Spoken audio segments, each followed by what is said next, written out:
Ini detik-detik para habaib, para kiai, para ulama akan diambil oleh Allah. Ini pesan terakhir, pikirkan baik-baik. Ini saya ngomong bukan asal ngomong. Saya mengikuti apa yang disampaikan oleh guru-guru kita. Dekatkan diri dengan majelis taklim. Dekatkan diri dengan majelisul khair, majelis sholawat, majelis rotib. Dekatkan diri kita dengan mereka, karena mereka segera diambil oleh Allah Subhanahu wa ta'ala. Maka mudah-mudahan kesempatan waktu yang ada kita diberi hidayah oleh Allah untuk dekat dengan majelis khair. Rabbana atina fid dunya hasanah fil akhirati hasanah wa qina adzabannar. Allahumma barik lana fi ma baqi min sya'ban wa balighna ramadan wa aina 'ala syiyam wa aina 'ala tilawatil Qur'an wa aina 'ala sholatit tarawih. Dan mudah-mudahan terakhir saya ucapkan ribuan maaf kepada segenap tetangga, segenap jamaah. Sebentar lagi kita akan masuk bulan Ramadan. Bukan orang Islam, cuman menyatakan dirinya Islam. Kalau memang nanti tertangkap, makanya sejauh-jauh hari sudah saya sampaikan, jauh-jauh hari. Nanti kalau ada bentar lagi ini ada teroris, wah tenan toh. Nanti yang disalahkan apa? Jubah. Yang disalahkan siapa? Cadar. Yang disalahkan siapa? Islam. Islam lagi disalah-salahkan, cadar lagi, masjid lagi. Ini sungguh keterlaluan yang semacam ini. Benar-benar tidak relevan. Jadi kita sebagai umat Islam menahan diri. Puluhan bahkan hampir ratusan WA yang masuk dengan chat pribadi ke tempat saya, tanya apa yang harus kita lakukan ini.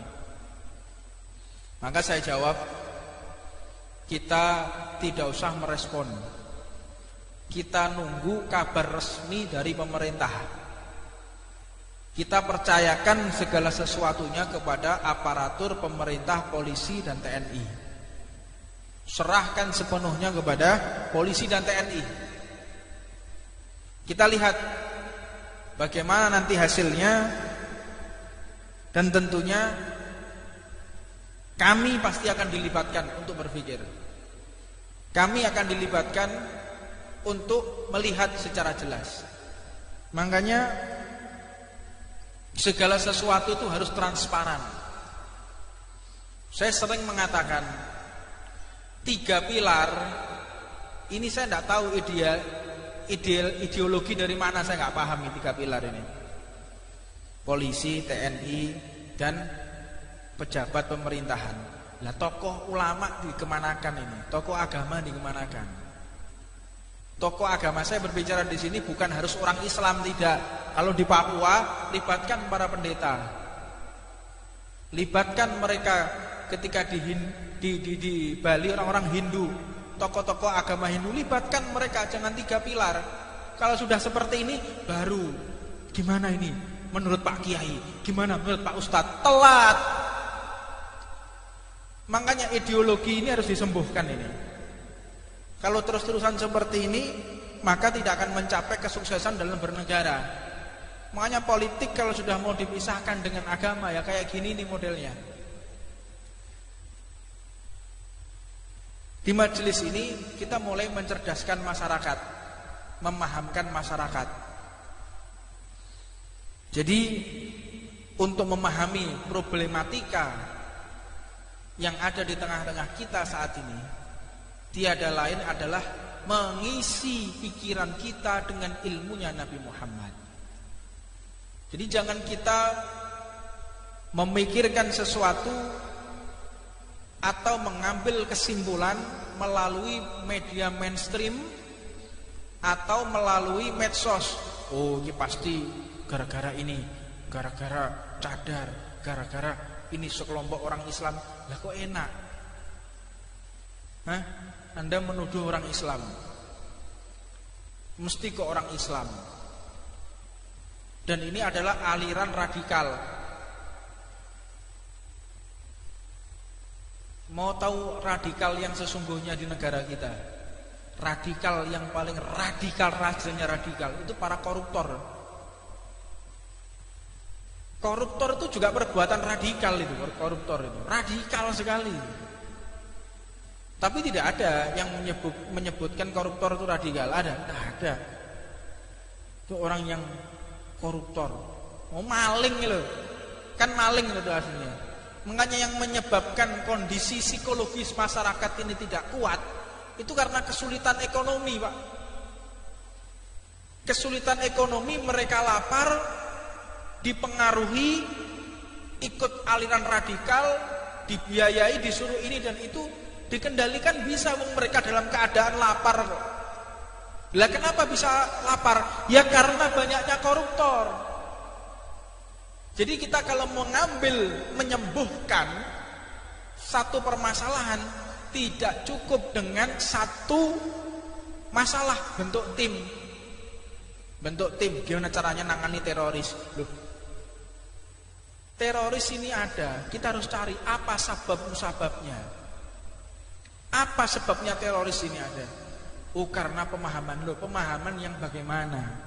Mereka itu yang berhasil direkrut menjadi teroris, itu yang pertama mereka dari juhala, dari orang-orang bodoh yang tidak bisa berpikir jernih, yang tidak bisa berpikir seperti kita, tidak ada ilmunya. Maka pada akhirnya mereka bisa direkrut, mereka bisa dipengaruhi karena keadaan lapar. Dan mereka bisa diprovokasi. Orang yang bisa diprovokasi dan diajak radikal, lihat, tidak ada dari kalangan orang yang berilmu dan tidak ada dari kalangan orang yang kaya. Ono wong duwe motor, punya mobil harga 10 miliar. Perhatikan ya, ada orang punya mobil harga 10 miliar, rumahnya harganya 50 miliar. Sugih. Ayo toh jak demo, gelem apa gak? Ayo Pak, kalau aku demo Pak, gelem? Ndak mungkin.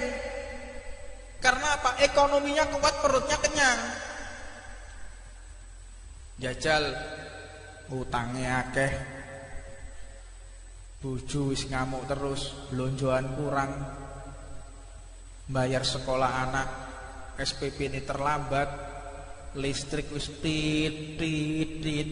Bocah gelut, ya berangkat sing model-model kayak gini iki. Ayo gelut, ayo. Wis sing mati aku to dhek. Nah ini. Makanya ini akar permasalahan ini ada pada ekonomi. Iki lek gak dipahami oleh orang-orang sing bertugas ki pekok lek sire kuwi wong ini. Ini sudah pada lapar semua nih, rakyat sudah pada lapar ini. Susahnya nggak tahu mereka. Menderita. Kok bingung teroris ini segala macam, nggak dipikir.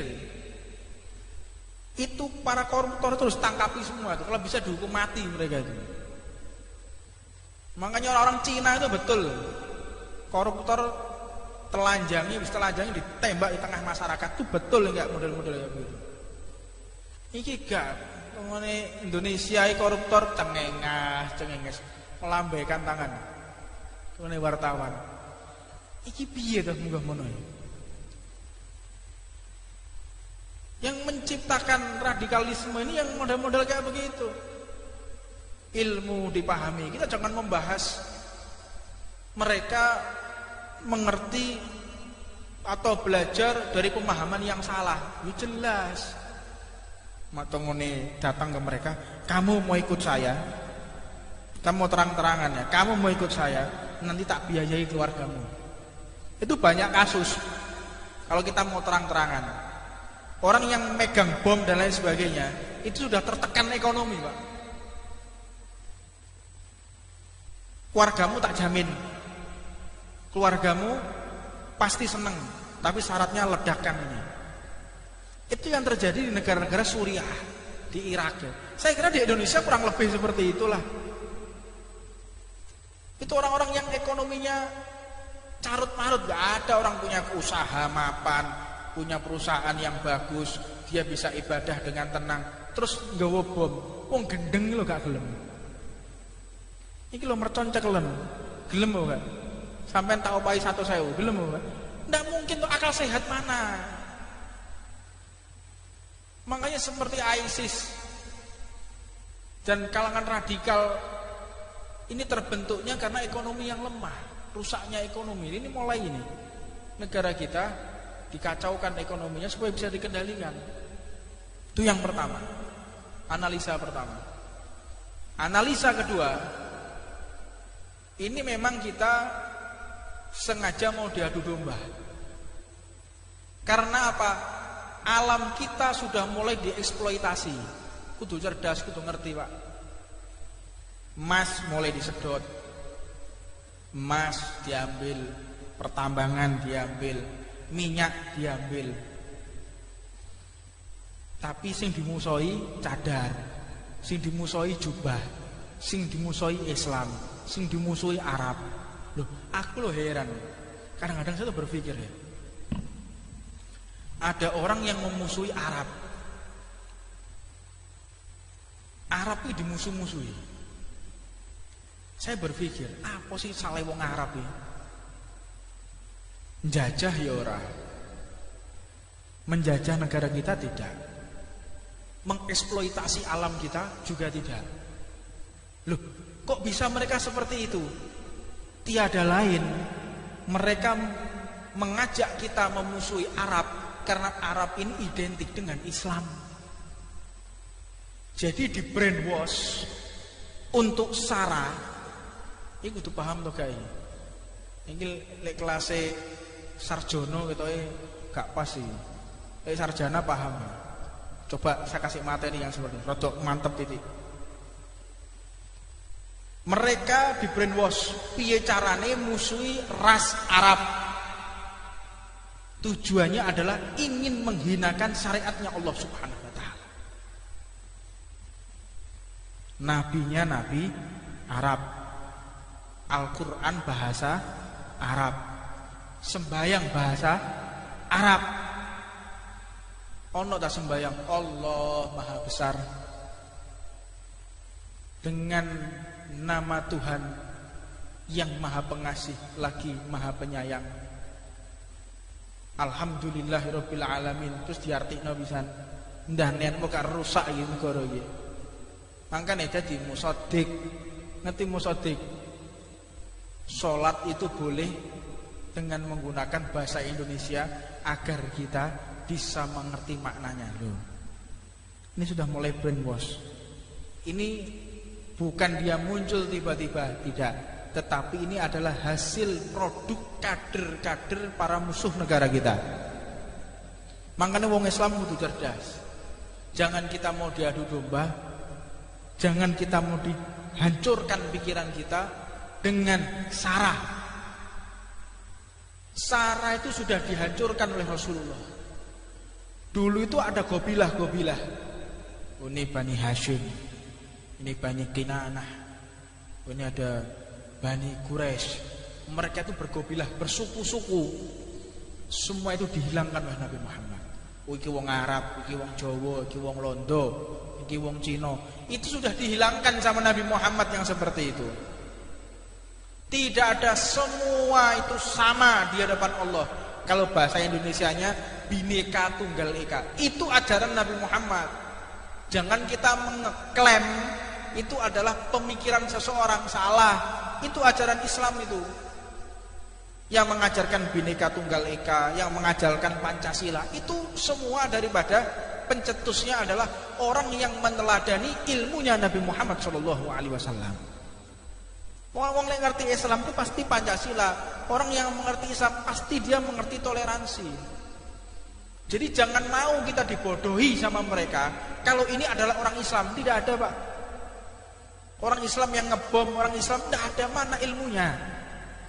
Makanya beberapa saat yang lalu, saat kami bertemu dengan beberapa kader yang sudah dicetak untuk menjadi teroris. Kebetulan waktu itu saya sama grup 2 Kopassus. Saya ketemu sama mereka. Saya tanya, apa tujuan Anda? Saya jihad. Anda mau jihad? Iya, saya mau jihad. Jihad itu rukunnya apa? Loh, Anda mau jihad? Iya, jihad. Jihad itu rukunnya apa? Jihad secara lughatan ada jihad secara syar'an. Apa maksudnya jihad? Tolah atau domblong, orang ngerti apa-apa. Lah ini apa jihad? Makanya kita itu sering kali mengerjakan sesuatu tapi tidak tahu. Tidak tahu. Kadang-kadang orang Islam sendiri ditanya, Anda beragama? Ya, saya beragama.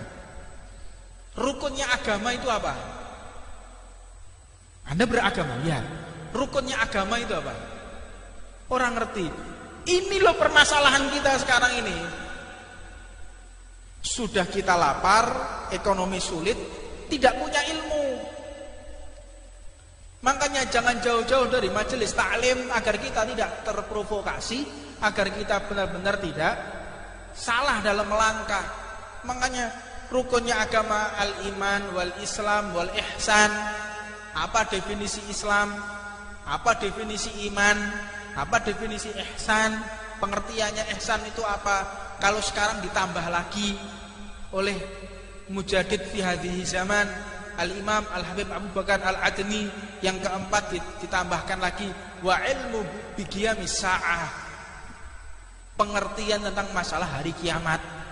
Bagaimana kondisi alur pikir orang terakhir zaman hari kiamat, apa yang terjadi di hari kiamat. Makanya saya tidak heran mereka itu kalau berbicara seolah-olah tahu apa yang akan terjadi. Itu bukan kasyaf, bukan cuman diperlihatkan pandangan ghaib, disingkapkan tabir ghaib, tidak, itu ilmu, Pak. Seperti kita kalau ada anak kecil, coba perhatikan ya. Kalau ada anak kecil mau minta permen, ada anak kecil mau minta mainan atau mau minta permen, ngerayu dengan kita, bahasa basinya, apakah kita tidak tahu kalau dia pengen permen, kalau pengen mainan? Pak, itu gini-gini segala macam, bahasa basi. Anak kecil, kita kan tahu, oh ini kepengen permen nih, model-model ini. Kita kan tahu, opo karpe kan ngerti. Nah, mereka para alim ulama juga tahu. Ini orang kalau sudah gelagatnya seperti ini, tindak tanduknya seperti ini arahnya mau ke sini nih. Usia ilmu mereka jauh lebih tua dari kita.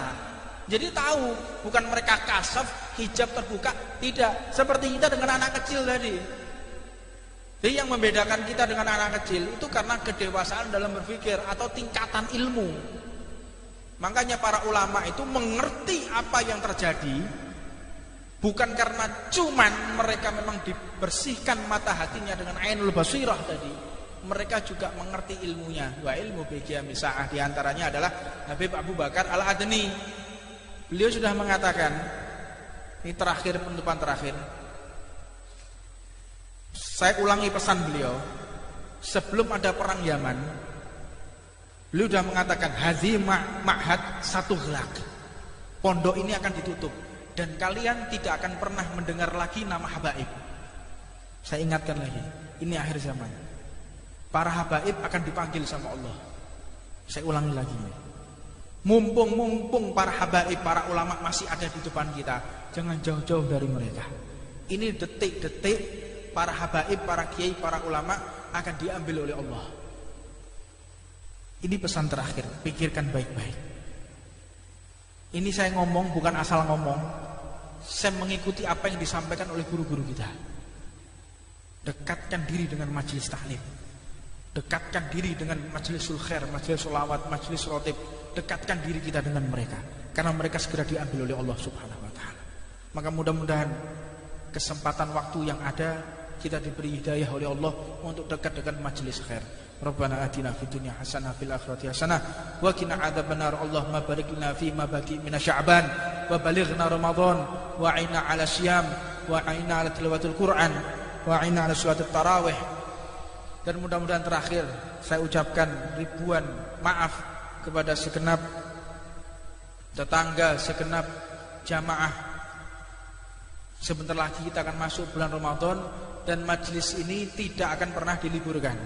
Tetap pengajian hari Senin, tetapi sore setiap hari Senin tetap kita ngaji tidak libur. Kalau kita katakan libur, tidak ada pernah libur untuk menuntut ilmunya Nabi Muhammad. Jadi setiap hari Senin kita tetap ngaji di Masjid Muhdhar jam 4 sore. Jadi mudah-mudahan Allah Subhanahu wa taala memberikan istiqomah kepada kita semuanya. Rabbana atina fid dunya hasanah wa fil akhirati hasanah wa qina adzabannar.